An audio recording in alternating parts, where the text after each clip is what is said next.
Welcome back. Welcome back. You're listening to Whissel Weekends on AM 1170. The Answer. My name is Kyle Whissel, your host with Whissel Realty, playing a little Coachella music to bring us back, Mr. Paul Johnson. There you go. Does that just like automatically bring you back to being at Coachella? It starts, yeah, it does. I mean, little glow sticks in here and some lights, and we'd be there. Assuming you did at least one act in the EDM tent, right? Yeah. Explain what that experience is like. I don't know if you can even explain it in words, but do your best to paint the picture for somebody who's never been to Coachella and being in the EDM tent. Yeah. It's almost like if you've ever been scuba diving where you dive under the water and you're like, wow, there's this whole other world here. That's what it feels like. You're in this parallel universe and you just get sucked into it. The energy is amazing. I wouldn't say that I'm a big EDM fan. I mean, not since like 15 years ago when I was younger, but it was really amazing. And they have, since they have the top DJs in the world, and just the music they're putting together, the creativity, and the people watching alone is worth the price of admission. Yeah. I've just, I grew up in Northern California, San Francisco. I've been to 30 different countries. I've never seen anything like it. It was unbelievable. It was so crazy. Like you're just on a swivel the whole time, just going back and forth. It was pretty cool. It's an insane experience. The animatronics or whatever the heck they call the light show that's happening above you. Like if you guys have ever been to Fremont Street in downtown Las Vegas, this is like that times a million. Yeah. Like the people that put that stuff together to make these light shows happen, that choreograph with the music, like it's insane. Yeah, they had this dome, Antarctic. I don't know if they had it in previous years, but you go in, there's all these bean bags, you lay back, and on the top of the dome, there's a 3D film. You don't have to wear glasses, but it takes you down like tunnels and all this kind of crazy stuff. And then they had built this giant glass tower, and it was rainbow. The lighting was all rainbows, and you walked up a spiral, and then you walked back down, and all the lighting and the music. It was so crazy. It was a lot of fun. I was looking at pictures earlier today, and I'm like, man, that was incredible time. Is your head screwed on straight enough to talk some mortgage? Yeah. All right, let's do it. So again, you're listening to Whissel Weekends, AM 1170, The Answer. We're talking with Paul Johnson, Cross Country Mortgage, one of our partnered lenders over at the Whissel Realty teams, one of the guys that we trust to service our clients' needs when it comes to mortgages that are out there. One of the things I've been tracking, Paul, is rates have been changing. Yeah. We've had this show now for 3 or 4 years, and every year we predict what's going to happen in the market, and one of the predictions is always, rates are going to go up. Rates are going to go up. Rates are actually kind of going up a little bit. They are. So let's talk about that. Yeah, so there's really a lot of things at play right now in the market. So this week is the highest interest rates since 2014. Wow. The 10-year Treasury traded above 3% for the first time since 2014 as well. And there's a lot of different reasons why that's happening. One is that, they're trying to normalize the market. When the Fed was not only doing these stimulus packages, but they were buying billions of dollars in mortgage bonds every month to artificially lower the interest rates. So when they pulled that away, we saw a little bit of a run up in rates, but the economy still wasn't, where it is right now. And so that happened. I think one of the big things a lot of people don't know about is in December, when the tax bill passed, the Treasury then began the process of issuing $1 trillion in new Treasury debt to make up for the projected deficit that's going to be from that. And so now you have mortgage bonds that are competing with stocks, which have been, it's been a wild ride for stocks this year, but there's still a lot of money there, and that's where people go to make the big double-digit returns. So bonds are competing with that already, which has been really challenging because stocks have done so well. Now they're competing with the Treasury part of it. And then you have this trade stuff that's going on. Almost 50% of the bond buying comes from foreign investors, China, Japan. So there's just some really interesting dynamics occurring with the market. Inflation's up a little bit. Unemployment's really low. Wage growth is starting to tick up. And so you kind of have a perfect storm of, rates continuing to move up. And I think we'll see that. I love it. So if somebody, let's say they bought 6 months ago, rates were probably closer to 4. Yeah. Right now we're 4.5, even a little bit above that. Let's say somebody was looking at an average price San Diego home of $600,000. What does that 0.5% rate change do? Let's assume they put 20% down.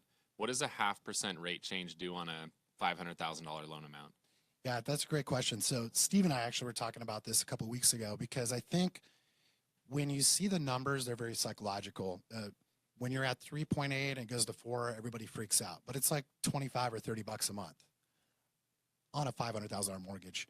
So what we did is we broke down for every 0.5% increase in rate, what does that mean per 100,000?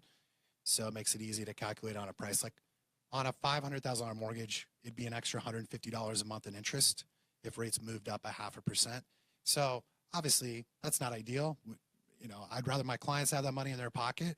But when I asked people randomly, agents and borrowers, most of them said $500 to $700 a month. That was their imagined increase in payment. So yes, there's an increase, but it's not as drastic as what people think. Yeah, I think the media loves to sell scarcity, right? Absolutely. They love to scare people, and it's all doom and gloom. That's what sells typically in the media. And that's one of our goals of this show, is to break through the BS that the media puts out there and all the doom and gloom, and to give you the honest truth, because I guarantee you a lot of people listening to the show right now assumed, oh my God, the rate's gone up 0.5%. I can't buy anymore. Yeah, But if you're buying an average price home in San Diego, that changed your monthly payment $150. exactly. And in all honesty, if $150 made or broke your ability to buy, maybe that's not a good thing. Like that should be your first sign that that might not be the best idea. So $150 is not a huge deal. So I mean, even if you were looking 6 months ago, you took a break, now you're coming back in, and you're like, oh gosh, rates are higher.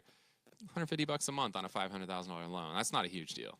It's not. In some of it's having perspective too, because if you're looking at rates for the last 5 or 6 years, they've been artificially low. And so we've kind of gotten used to them being at that very low level. But if you look back historically over interest rates, what they've averaged, what they've been, you're looking at around 7.25% for the last 60 years. So in that perspective, even if you're in the high 4s, 5%, low 5s, you're still locking in one of the lowest rates ever in the history of mortgages. So, and it's still considerably more affordable, because I think you really have two dynamics with affordability. Prices going up, inventory short. I don't know if you're going to come up with a couple thousand more listings for my clients to buy, but I don't know if there's a real short-term solution, in the next couple months. So I think the inventory pushing prices, and then you have rates pushing up. I'm not somebody to like high pressure somebody into making a decision, but if you haven't really sat down and evaluated it, it makes sense to look at it now. Because when I hear people say, oh, I'll wait a year or wait 2 years, look, every $10,000 you put down only saves you $60 a month on your mortgage payment. So if you save up 30 grand in the next year, but the house went up 40 and rates went up another 0.5%, you actually went backwards about $450 a month. So it makes sense to get a precise and accurate breakdown of it. And then I just tell my clients, look, I'm here to educate you to your options. You're smart enough, you make a good decision based on that. But when you're imagining numbers like we just talked about in the other example, oftentimes it's just not accurate. And so how do you make a good decision with that? Yeah, that's where it's really important to sit down with an expert like Paul over at Cross Country Mortgage. If you want to get connected with them, give us a call, shoot us a text. This comes directly to my cell, 619-663-7355, 619-663-7355. I'll get you connected. There's a lot of people that I talk to, Paul, that come up with these numbers. They think, oh, if I buy a $500,000 house, it's $5,000 a month. Like, they just have some crazy math. I have no idea where the hell they came up with this math, but somehow they come up with some weird math. So that's where it's important. You need to talk to the expert. Don't listen to what your friends are saying or what you've heard on the news or whatever. Like, sit down with an actual expert like Paul who can lay the numbers out there and really look out for your best interest. Paul, like he said, is not a high-pressure guy at all. I don't know if Paul knows how to be high pressure, which is a good thing. He's the kind of guy who's just going to lay the facts out there and give you the information you need to make an educated decision. And that's, one of the reasons we're partnered up with Paul is we love the way that he works. He's not the high pressure, shove it down your throat kind of guy. He's the kind of guy who's going to sit there and ask you questions about what your budget is, because, what your income is, but it's not about how much you qualify for. It's about how much fits your budget.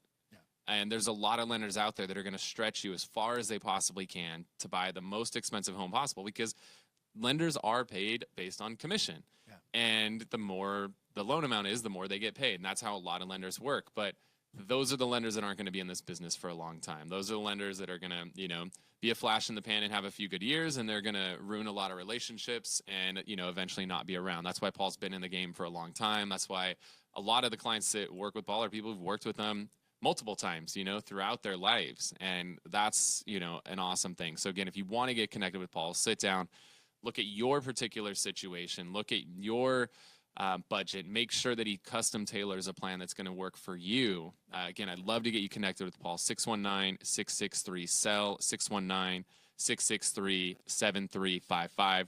We're going to head to a break.